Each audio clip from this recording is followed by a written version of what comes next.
Desde os primórdios da humanidade, sejam os movimentos dos astros, sejam os movimentos dos corpos na superfície da Terra, todos eles despertaram o interesse das pessoas. Inicialmente, as explicações não conseguiam fornecer um amplo espectro do que ocorria na natureza. É na Grécia que surgem os primeiros físicos, ou seja, estudiosos da natureza, que procuravam explicações sem apelar para os mitos. O passo mais importante para entender o movimento na natureza foi dado por Aristóteles. Aristóteles considerava a natureza, em princípio, movimento e mudança. Para ele, desconhecendo-se o movimento, necessariamente desconhecia-se a natureza. Infelizmente, sua teoria sobre o movimento possuía limitações graves, como veremos mais adiante neste curso. Coube a Galileu, em sua obra Demonstrações Matemáticas em torno de duas novas ciências, reconhecer a importância do estudo do movimento e rever as ideias de Aristóteles, alertando que propriedades importantes ainda não haviam sido investigadas. Vamos expor uma nova ciência a respeito de um tema muito antigo. Não existe na natureza nada anterior ao movimento e, com referência a ele, não poucos e pequenos volumes foram escritos pelos filósofos. Apesar disso, muitas propriedades dignas de serem conhecidas não foram até o momento nem observadas, nem demonstradas. Muitos são os movimentos que existem na natureza, uns mais complexos, outros mais simples. Evidentemente que não podemos estudar todos os movimentos e, por isto, escolheremos alguns poucos que nos possibilitem desenvolver com maior precisão como a física trabalha na construção de uma imagem de mundo. Porém, antes de começar nossa investigação sobre os tipos de movimentos existentes na natureza, vamos ampliar o conhecimento sobre o conceito de velocidade apresentado anteriormente. Compreender o que nos diz a equação da velocidade é o primeiro ponto para descrever corretamente o movimento. Já sabemos que a velocidade foi conceituada como o deslocamento dividido pelo intervalo de tempo, ou seja, v igual a ΔS sobre ΔT. Analisemos com mais acuidade esta equação. No lado esquerdo temos a velocidade, no lado direito temos a variação da posição designada por ΔS dividida pelo intervalo de tempo ΔT. O sinal de igualdade nos diz que o que se encontra do lado esquerdo é igual ao que se encontra do lado direito. Um pode substituir o outro. Agora, vamos multiplicar o termo do lado esquerdo por ΔT e multiplicar o lado direito também por ΔT. Fazendo isto, o sinal de igualdade permanece válido. O que está no lado esquerdo permanece igual ao que está no lado direito. ΔT vezes V é igual a ΔS sobre ΔT vezes ΔT. Porém, podemos observar que o lado direito nos permite realizar uma operação matemática, isto é, dividir ΔT que existia pelo ΔT acrescentado. Isto resulta no valor 1. Sendo o valor 1 elemento neutro na multiplicação, não precisa ser representado e ficamos com o resultado igual a ΔT vezes V igual a ΔS. Por uma questão de comodidade, vamos reescrever a igualdade fazendo ΔS ficar do lado esquerdo da equação. Assim, ΔS igual a V ΔT. Sabemos que o delta colocado antes de uma letra significa realizar a subtração entre dois valores inicial e final de uma mesma grandeza. No caso do ΔS, temos ΔS igual a S final menos S inicial. E no caso do tempo, temos ΔT igual a T final menos T inicial. O sinal de igualdade garante que o que está à esquerda do sinal é igual ao que está à direita.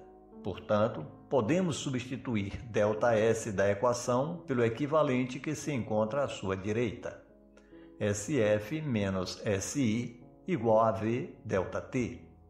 Assim como podemos fazer também com um intervalo de tempo, e ficamos com a equação SF menos SI igual a V vezes TF menos TI.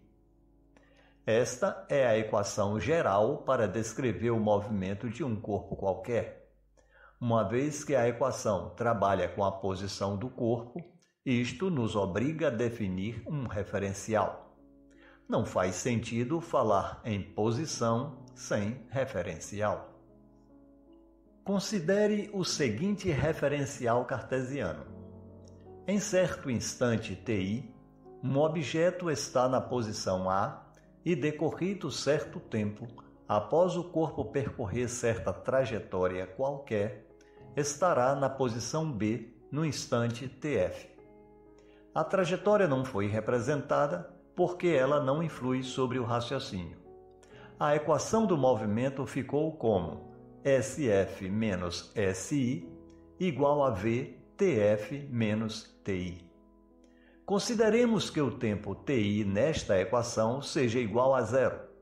Fazendo isto, vamos dizer que sua posição inicial SI seja igual a S0, que é a posição do corpo no ponto A, representado no gráfico pelo vetor S0, com início na origem do referencial e final no ponto A. Sendo feita esta consideração para o tempo inicial, podemos dizer que o tempo final TF será representado por T e SF será representado simplesmente por S. No referencial, o vetor posição será S, desenhado com início na origem do referencial e final no ponto B. Uma vez que o tempo de ir de A para B é T, o deslocamento do corpo entre os pontos A e B é dado pelo vetor que liga A a B e deve ser igual a VT. Observando a distribuição dos vetores, temos que o final do vetor S0 está ligado ao início do vetor VT. Conforme vimos nos estudos de vetores, isto nos permite afirmar que S0 soma com VT. E, uma vez que o vetor S tem início no início de S0 e final no final do vetor VT, isto caracteriza S como resultado da soma entre S0 e VT, o que nos permite escrever que S0 mais VT é igual a S. A equação pode ser reescrita com a seguinte estrutura: S é igual a S0 mais VT. Esta equação nos diz que a posição a ser ocupada por um objeto será determinada pela posição que ela ocupa quando se iniciou a contagem do tempo somado ao deslocamento. Podíamos começar o estudo do movimento por aquele mais comum na natureza, como a queda de uma folha. Porém, este é um movimento muito complexo. Uma verdade deve ser dita aqui. Boa parte dos movimentos naturais que encontramos em circunstâncias vulgares parecem demasiado complexos para serem estudados em um curso inicial de física. Seguiremos os conselhos de Einstein na obra Evolução da Física, começando os estudos com um movimento de maior simplicidade.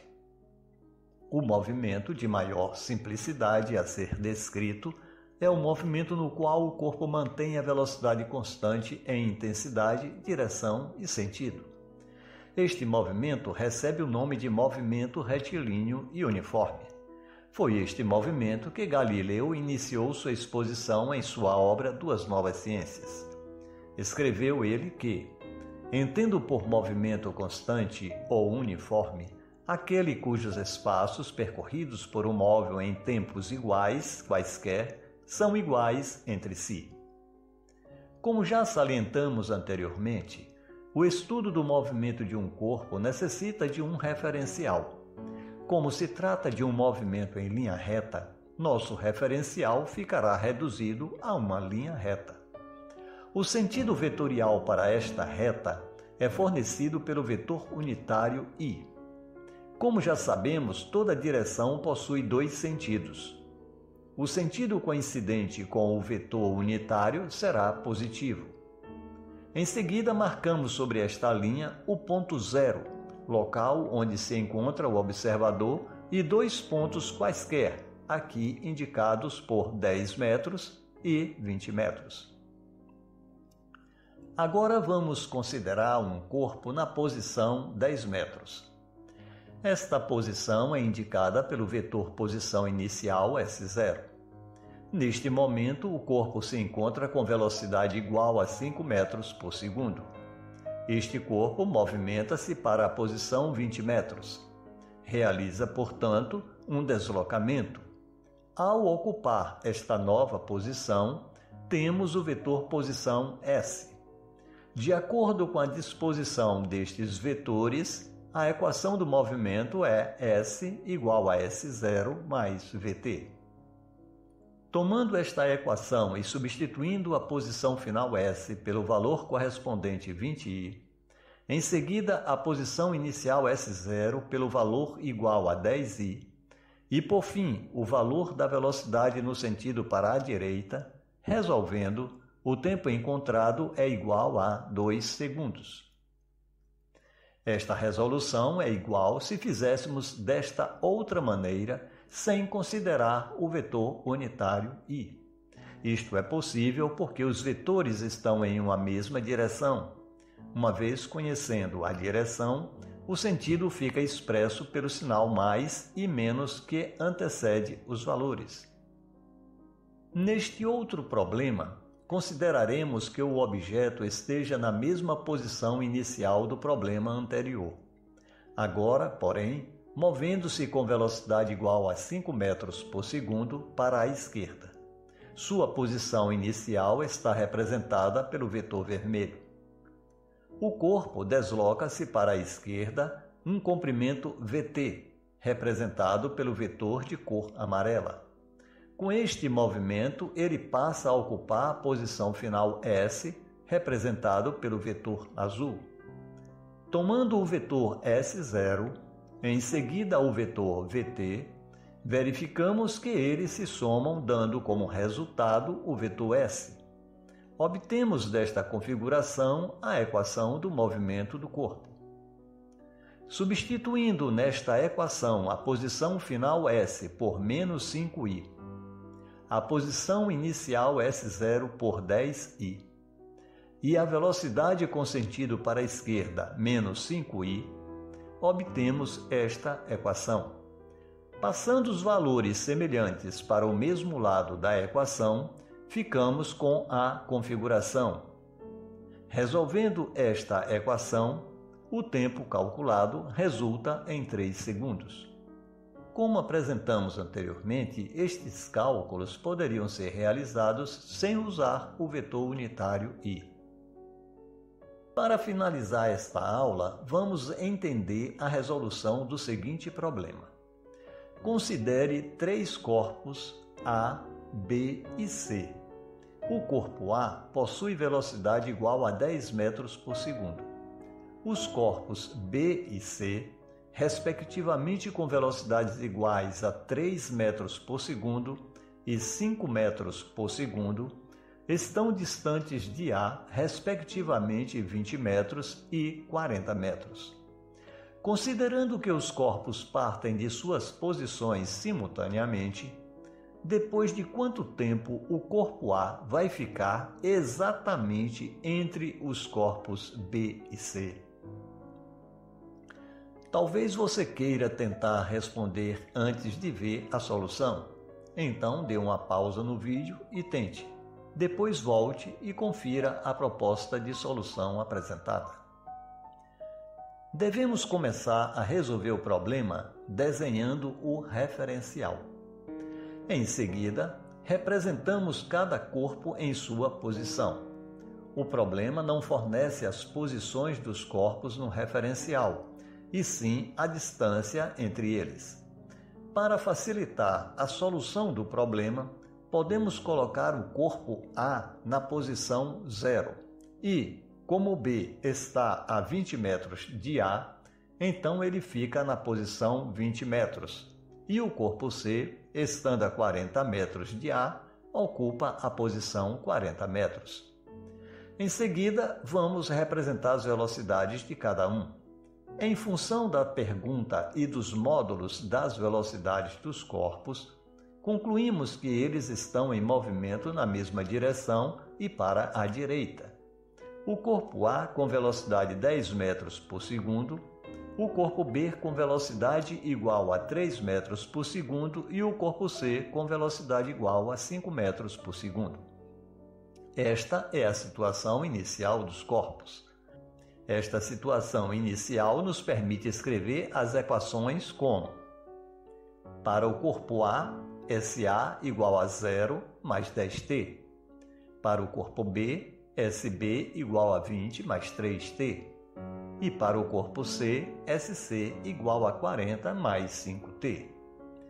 Antes de responder o que fazer com estas equações, observe que temos 4 incógnitas: a posição final SA de A, a posição final SB de B, a posição final SC de C e o tempo decorrido. De acordo com o conhecimento de sistemas de equações, havendo 4 incógnitas, são necessárias 4 equações para obter a solução do problema. Por enquanto, temos apenas as 3 equações que descrevem o movimento de cada corpo. Com apenas estas 3 equações, não é possível resolver o problema. Precisamos encontrar uma 4ª equação. A 4ª equação será obtida a partir da situação final descrita no problema e ainda não utilizada. Os corpos movimentam-se para a direita, ocupando as posições finais de acordo com a descrição do problema. Assim, o corpo B ocupa a posição SB, o corpo A ocupa a posição SA e o corpo C ocupa a posição SC. De acordo com o problema, o corpo A fica a uma distância x de B e a uma distância y de C. Acontece que x é igual a y. De acordo com o esboço, veja que x é igual a SA menos SB e o valor de y é igual a SC menos SA. Resolvendo, 2SA menos SB é igual a SC. Agora, substituímos as equações de movimento obtidas anteriormente nesta equação. Ficamos com 2 vezes 0 mais 10t menos 20 mais 3t igual a 40 mais 5t. Ficamos com 20t menos 20 menos 3t igual a 40 mais 5t. Mantendo em cada lado os valores semelhantes, 20t menos 3t menos 5t igual a 40 mais 20. Isto nos fornece 12t igual a 60. Daí obtemos t igual a 5 segundos.